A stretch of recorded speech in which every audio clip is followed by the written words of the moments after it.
kingdom faith. Number one, the definition of the kingdom faith. We must understand the definition, description of kingdom faith. If you don't know the definition and description, how will you be able to know when you have it? If you look at Hebrews chapter 11 verse 1. Hebrews 11 verse 1. Now faith is. Stop there for a moment. Stop. It doesn't say then faith was. There are many people that tell us today that God was wonderful in the Old Testament. A God who can divide the Red Sea. He was wonderful. A God that can make the Jericho walls to fall down. He was wonderful. And a God that can defeat Goliath by the throwing of a stone. That God was wonderful. Oh, the theologians tell us that when Jesus came to this world, he was the express image of the Father. And he walked in Galilee. He was in Nazareth. He was in Jerusalem. Oh, they say, yes, they believe in miracles. They believe in the miracles of the past. But they say the age of miracle is gone. That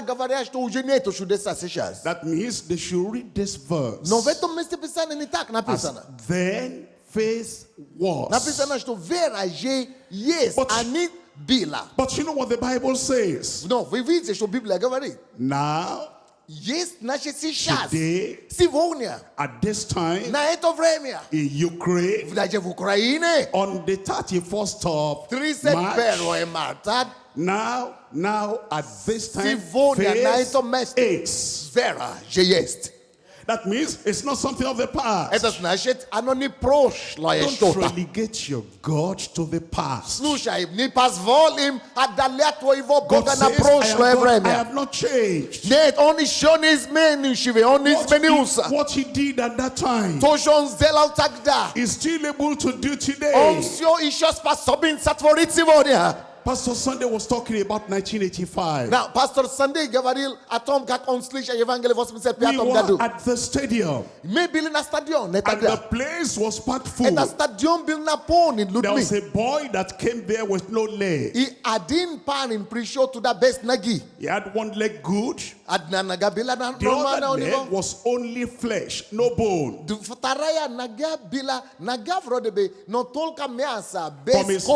From his hip to his toe, only flesh with no bone. And we began to pray. As we began to pray, we were still closing our eyes. We had not finished the prayer. And then I had a shout. The boy came out. And the mother ran after him. In the middle of that prayer, God had created bone in a place where there was no bone.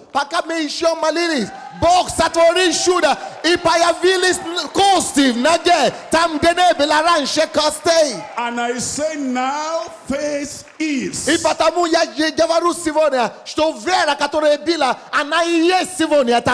That place where you are, that place where you're sitting down, I want to tell you, now faith is. That was 1985. Last year, 2010, I was in Namibia. And in this Namibia, that was my first time there. Precisely on the 4th of May 2010. They called the name of the city Oshakati. And the people were spread out in the stadium. There was this girl. Hands totally paralyzed. Legs totally paralyzed. To move from one place to the other. She'll be crawling like an animal. On the 4th of May last year, as we were there, I announced to them that now today phase 8. And I said, we're going to pray. And that's when I mentioned the name of Jesus. His name is as powerful as when he was on earth. So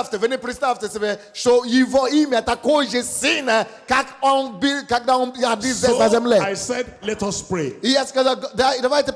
I remember this girl, 12 years of age. She was born in that condition. She had never taken a step in her life. And then I told them, when I mentioned Jesus, he will show up. Have you ever had that experience before? You're talking about somebody, and as we're talking about him, you look back. Oh, I was just talking about you. Have you ever that experience before? So I told them, I said, when I start talking about Jesus, he will show up. And here we are today. And I'm talking about Jesus. And Jesus is going to show up. And so we began to pray. And I said, Lord Jesus. And lo and behold, he came and stood before that 12-year-old girl.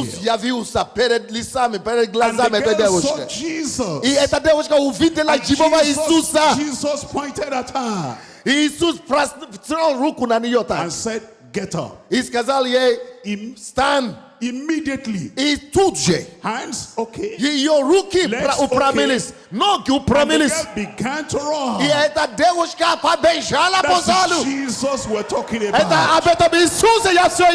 I say, now today, in this auditorium, in Kiev, now faith is not yesterday, not tomorrow, today. Faith is. Number one, the definition of faith.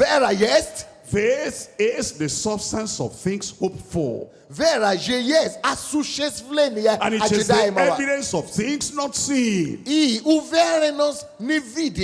What you have not seen, its evidence will come by faith. What you are hoping for, what you are dreaming about, what you are desiring, this is the day of the manifestation.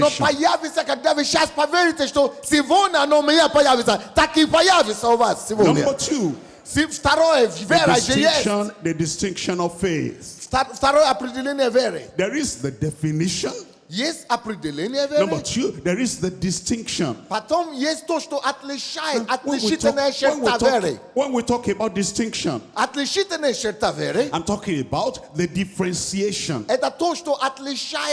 I'm talking about something that sets you apart.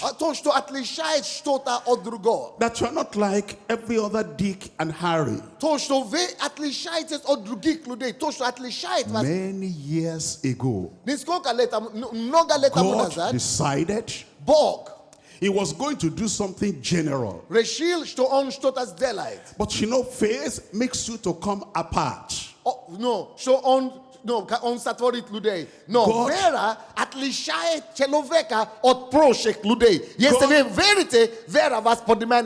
does not act to a man of faith like he acts to everybody else.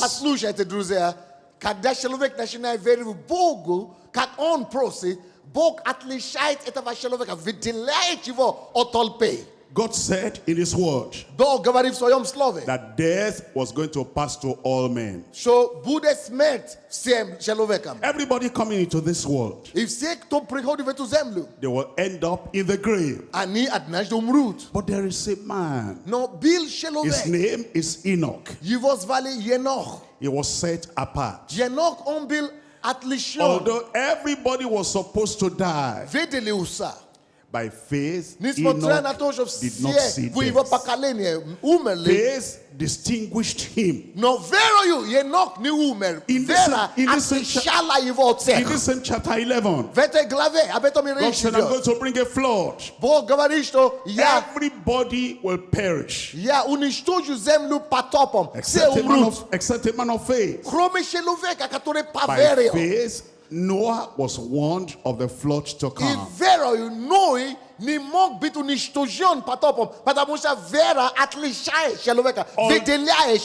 the flood swallowed up everybody, but this man of faith, Noah,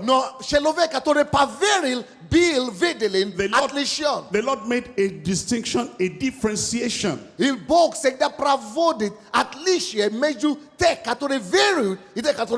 As you come today, and say, I have faith in God. Faith will set you apart. Will make you totally different. God does not ask a man of faith, a woman of faith, like he acts to everybody else. And when you say today, I believe God, God is going to make a difference of you. And what had never happened, the Lord will make it happen in your life. The distinction of faith. We were in Pretoria, South Africa. And then I was talking to the people. I said, they that wait upon the Lord shall renew their strength, and they shall mount up like eagles. And I was describing the eagles to the people. And I told them the eagle is not like any other bird. The eagle has sharp eyesight. And the eagle can see very far, far beyond any other bird. There was somebody in that meeting. When I was talking about the eyesight and the vision of the eagle, what happened to this brother? His name Brother Jacobs in Pretoria. He was at the light, that is the red, yellow, green light, what you call it, the stop light. Yes. And the robbers wanted to take the car from him. So they shot him in the eye. And they pulled him away from the car. And he took the car away. So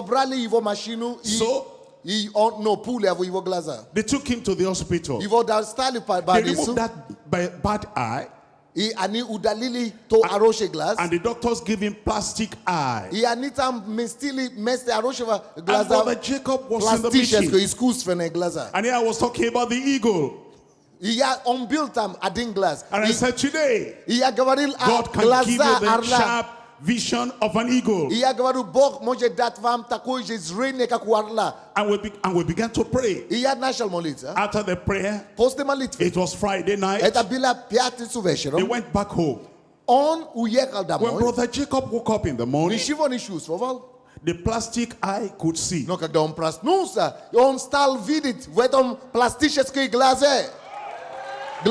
So he began to, he was wondering. He came to the meeting on Saturday. He said, Pastor, I don't understand.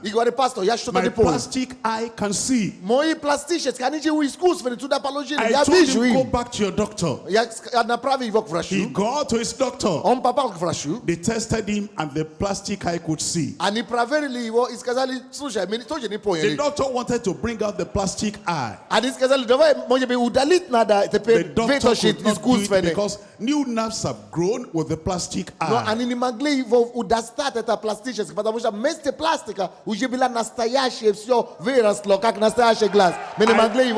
I saw Brother Jacob many years after. God pustia. And I said, Jacob, how is your plastic eye? Yes, because show time for him plastic. He said, Pastor, my plastic eye is good. Pastor, at a plastic glass. You say, I've never had that before. That's what I choose, the distinction of kingdom faith. Because kingdom faith distinguishes you. Number 3. Is the decision of kingdom faith. You know, if you're going to live by faith, you're going to be a man of decision. It's in that Hebrews chapter 11. Abraham had been living his regular life. A normal life. It was just a human life. He was already 75 years of age. And then God said, Abraham. When God calls your name, He has something to say. But remember, it's not going to talk to your mind. It's not going to talk to your brain. If God spoke to your brain, He's speaking to your reasoning. It will blow you away. He speaks to the heart and He speaks to your faith.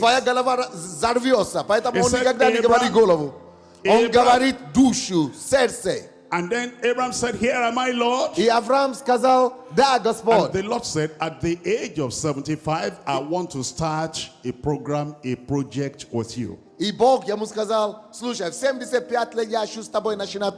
going to give you a child. I'm going to lead you to a place. You're going to be a blessing to all the families of the earth. The Bible says in Hebrews chapter 11, reading there from verse 8. By faith, Abraham, when he was called to go out into a place which he should after receive for an inheritance, he obeyed and he went out, not knowing whither he went.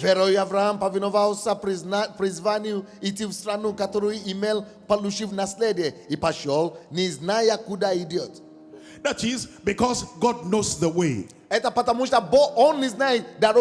Lord has called you. You can afford to close your eyes and keep on following the Lord. Because He took a decision. And He said, I can close my eyes and follow the Lord. I don't know where I am going. And yet the Lord is calling me. By faith, he went out not knowing where he was going. Many years ago, 1973, I was lecturing mathematics at the university. And then as a lecturer, I had made a first class in mathematics. I was doing my normal research. I had a good place. And then God showed me a crowd of people. Thousands, I could not see the end. And the Lord was saying, I'm going to make you a preacher. And you're going to reach out to hundreds of thousands of people. And we had a Bible study that began with 15 people. And when you have 15 people in your congregation, And the Lord is showing you a vision of hundreds of thousands of people. You need to take a decision. What am I going to do? A good degree, a good job at the university, a good prospect in my profession, and yet by faith, the decision of faith, that decision of faith today has led us to have about 1 million members in Nigeria alone. We're in about 44 countries in Africa.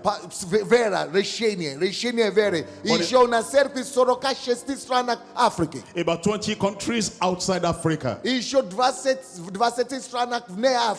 I've been to places that one will not even think about. Because of the decision of faith. And yet the Lord is talking to you today. And He's saying you are going to have to step out and make a decision. Not a decision from your head. A decision from the mind. A decision from the examples of other people. It's going to be a decision of faith like Abraham.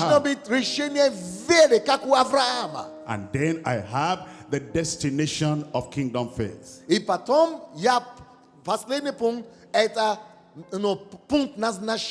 Number one, you have the definition of kingdom faith. Number two, the distinction of kingdom faith. Number three, the decision of kingdom faith.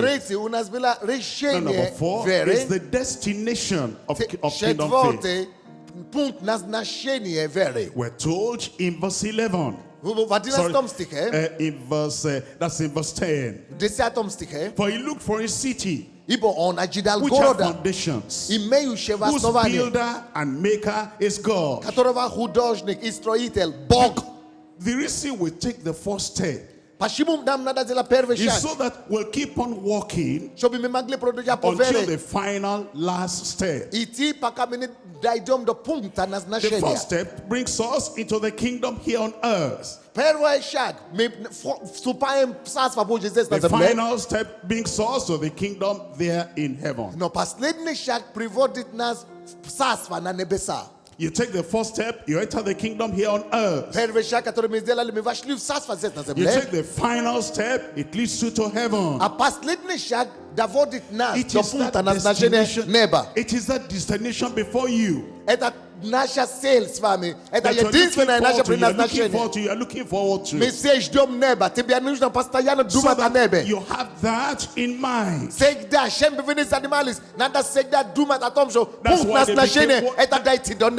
That's why they became what they became.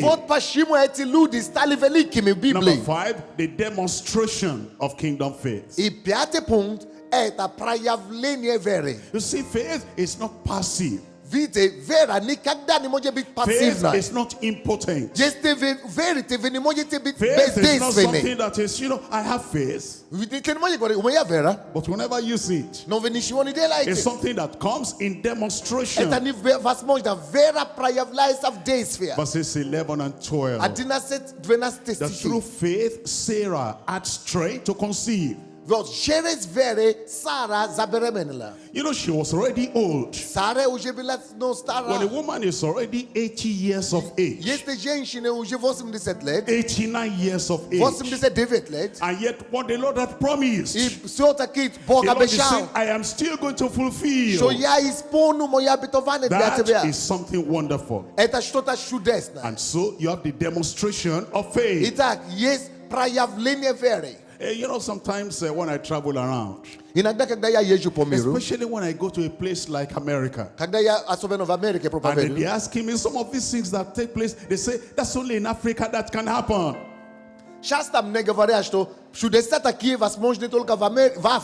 We have a woman in Nigeria. You're in Nigeria when you are married.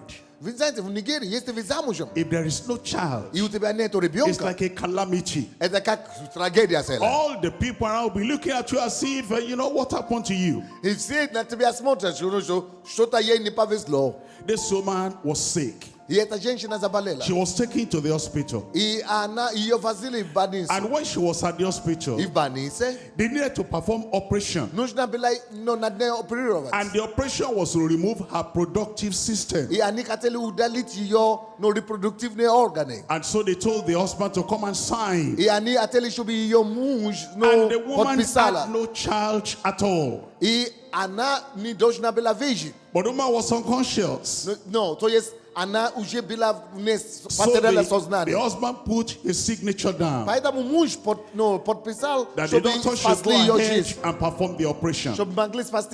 So they removed the productive system. After the woman got well, she began to have the normal desire to have a child. The husband says, I love you the way you are. I made a choice, I put my signature down. So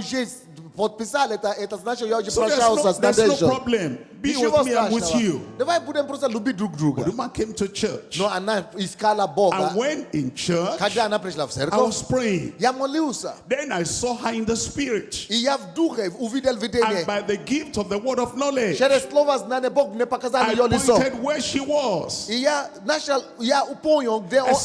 that woman there, you have had operation. And they're taking away the reproductive system. I'm going to pray for you and God is going to give you a child. Yes, only an illiterate can say that.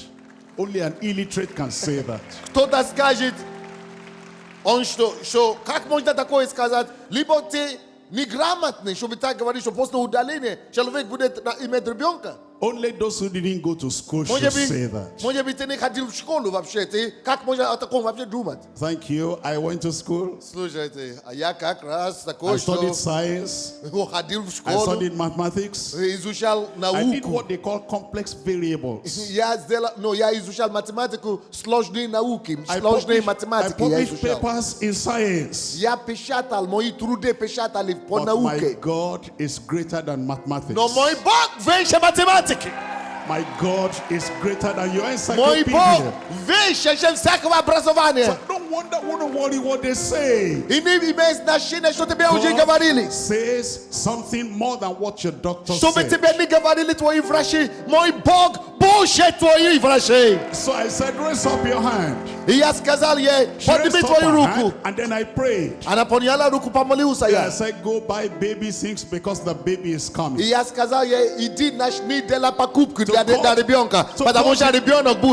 cut a long story short. Wow, that woman became pregnant. Went to the hospital. Then after 5 months, the baby was out like that. She said, doctor, come and see. Miracle. Doctor said, no, it's psychology. When those church people, when they play psychology on you, you were sick, you are pregnant. But thank God, at the 9th month, psychology became reality. And then she delivered in that same hospital. And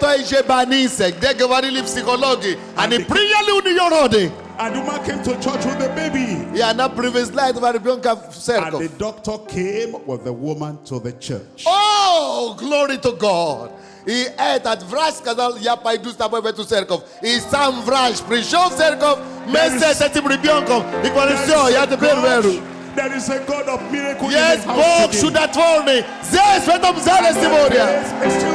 Он прямо здесь, в этом зале. Это твоя очередь. Если ты еще не видишь чудеса, это твоя очередь. Это Бог чудес. Он присутствует прямо с тобой. Прямо возле тебя. Давайте встаньте. And see a demonstration demonstration of the kingdom faith. You enter by faith. You are established by faith. You experience God by faith. And whatever the challenge may be, as we serve the God that now is. As we are praying to the God that now is. The God of the present day. With a great power. A God who has not changed. A God who is mighty. Is coming right there where you are now. And whatever your need may be. If you're sick, we're going to pray. If anybody is blind, we're going to pray. If you have arthritic pains, we're going to pray. If you're even paralyzed and lame, we're going to pray. If you brought any child that has mental problems, we're going to pray. And if you have that backache, we're going to pray. If your disc has slipped, and so it's giving you excruciating pain, we're going to pray. If somebody here has done operation,